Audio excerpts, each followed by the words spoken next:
Some days start so ordinary you can almost hear the universe plotting to flip them upside down. That's how it was for me. Sitting on a weathered bench in Riverside Park, New Haven, Connecticut, on a crisp October morning in 2024, watching my 6-year-old daughter, Mia, chase soap bubbles like they were tiny miracles. She wasn't just playing, she believed each bubble carried a wish if it lasted more than 5 seconds. I played along, timing them with mock seriousness, because when you're a single dad scraping by, you lean hard into the little moments. Then came the scream, sharp, raw, slicing through the hum of joggers and dog walkers. I looked up. A girl, maybe 4, was clutching her throat, her face blooming red as a warning light. Her mother, wrapped in high-end athleisure, stood frozen, screaming but useless, like her brain had short-circuited. The park crowd did what crowds do, circled, stared, muttered about 911 without dialing. I didn't think. I grabbed Mia's bubble wand and ran. You're probably wondering what bubbles have to do with a choking kid. Years ago, I'd stumbled across some obscure first aid tip online. Blowing can jolt the diaphragm, sometimes enough to dislodge a blockage. Weird, sure, but worth a shot. I knelt in front of the girl, her eyes wide with panic, and pressed the wand to her lips. Blow, I said, faking calm. Biggest bubble ever. Nothing. She tried again, a weak film stretching across the wand. I held my breath, willing the universe to cooperate. On her third try, she coughed a wet, desperate sound and a chunk of apple flew out, landing in the grass with a thud that made me rethink picnics. The crowd gasped. The girl wailed, breathing again. Applause broke out, because apparently, people clap for not dying. The mother collapsed to her knees, clutching her daughter, tears carving tracks through her flawless makeup. I started to back away. Mia was already shouting, "Daddy saved her with bubbles," when the mother grabbed my hands like I'd just handed her the moon. "You saved her life," she sobbed. "What's your name?" Before I could answer, a voice cut through like a chainsaw. "Excuse me." It was the kind of tone that screams petty authority. I turned to see a woman with a severe ponytail and a badge labeled Park Overseer dangling from her neck. Karen, because of course that was her name, clutched a tablet like it was her life's mission. "You can't do that here," she snapped. "Do what?" "Save kids," I asked, still catching my breath. She sniffed, like I'd offered her a moldy sandwich. "Blowing bubbles in the park violates regulations. It leaves residue, attracts pests." I stared, dumbfounded. A kid nearly choked to death, and she was worried about soap on the grass. The mother, still holding her daughter, spun on Karen. "Are you seriously scolding the man who saved my child?" Karen didn't blink. Rules are rules. If everyone brought bubbles, we'd have chaos. Mia, bless her, piped up, "But Daddy's bubbles saved her. That's magic." The crowd chuckled, which only made Karen's face tighten like a lemon left in the sun. She pointed at me. "You'll be fine. This is your notice." The mother stood, her gaze cold enough to frost glass. "Do you know who I am?" There was the line every working-class guy dreads. Karen rolled her eyes. "It doesn't matter." "Oh, it does," the mother said, voice low and lethal. "You'll see." The crowd shifted, sensing a showdown. Karen scribbled on her tablet and stormed off, muttering about reports. The mother turned back to me, softening. "Thank you. I don't know what I'd do if." She trailed off, clutching her daughter. "Please, give me your number. I want to repay you." I hesitated. Random strangers don't just ask for your number, but Mia, ever the deal maker, shoved my phone into her hands. "We need more bubbles." The mother smiled, typed something, and handed it back. "Check your messages tonight. I owe you everything." She glided toward a sleek silver SUV that screamed wealth. Mia tugged my sleeve. "Daddy, is she a queen?" I watched the SUV vanish. "Something like that, kid." That night, my phone buzzed with a text from an unknown number. "Lunch tomorrow. My driver will pick you up." I showed Mia. She gasped. "It's the queen."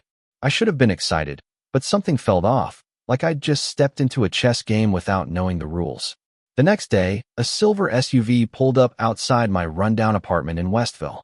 The driver, in a suit sharper than my best knife, opened the door like I was royalty. Mia whispered, "Is this the Queen's chariot?" I told her close enough, then sent her to school with a kiss and a warning not to tell her teacher I was being whisked away by luxury. Inside the SUV, it smelled like leather and ambition.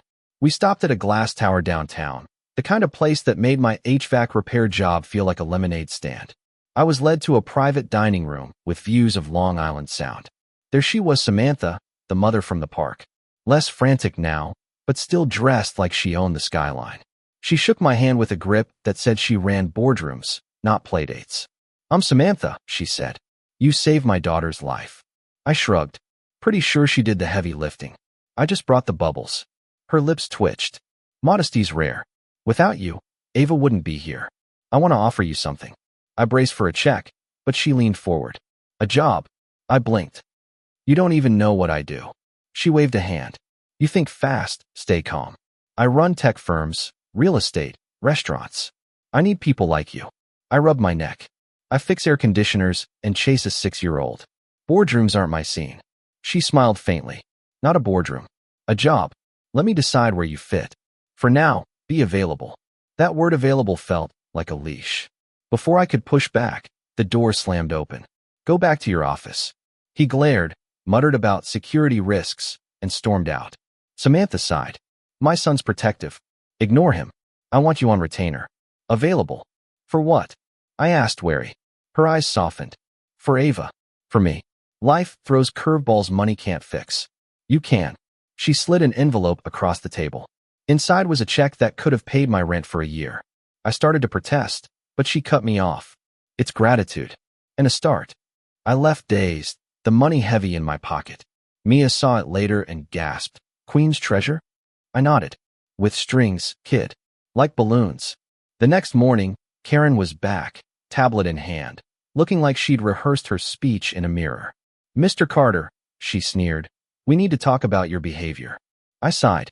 "Unless you're thanking me for saving a kid, I'm not interested." Her smile was venom. "You're facing fines, hearings, maybe eviction. Bubbles set a precedent.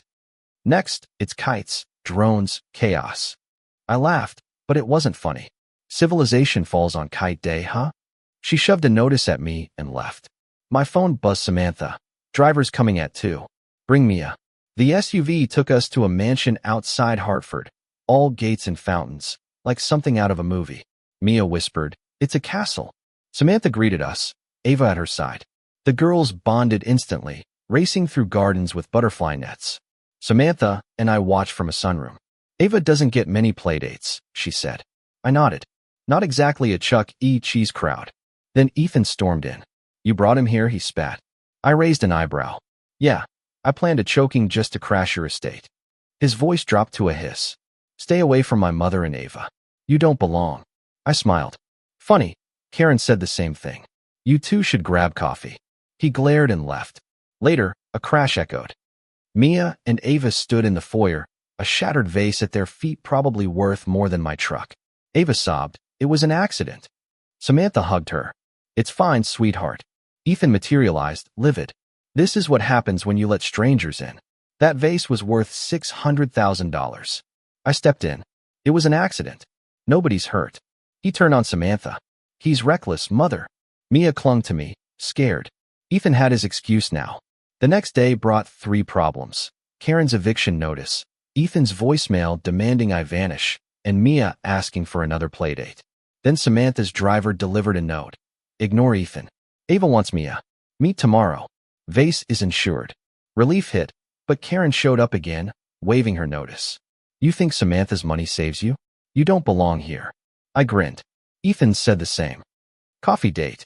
She stormed off, promising ruin. Samantha's next meeting was at a private club, all velvet and chandeliers. Mia and Ava colored while Samantha warned me. Ethan's stirring trouble with board members. Karen's on multiple committees. They're aligned against us. I frowned. "Against you? You're untouchable." She shook her head. "Power makes enemies. Karen hates my influence. Ethan's her pawn." I laughed bitterly. "So I save Ava, and now I'm the key to some billionaire HOA feud?" She nodded.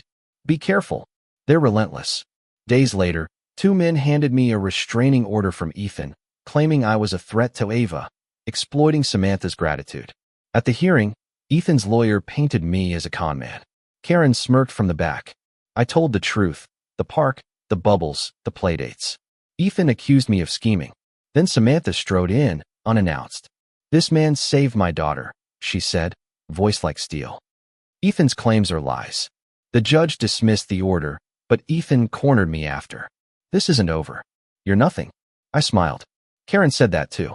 Call her. Karen's next move was eviction proceedings noise, trash, hazardous bubbles. Then Samantha called. Pack your things. You and Mia are moving to my guest house.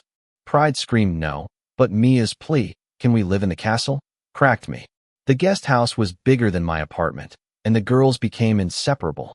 But one night, I saw Ethan's car at the gate with Karen, arguing with security. Samantha faced them, unflinching. They left, but the threat lingered. On the guest house porch, Samantha said, they'll keep coming. But let them. You showed me strength in the park. I shook my head. I just blew bubbles. She smiled.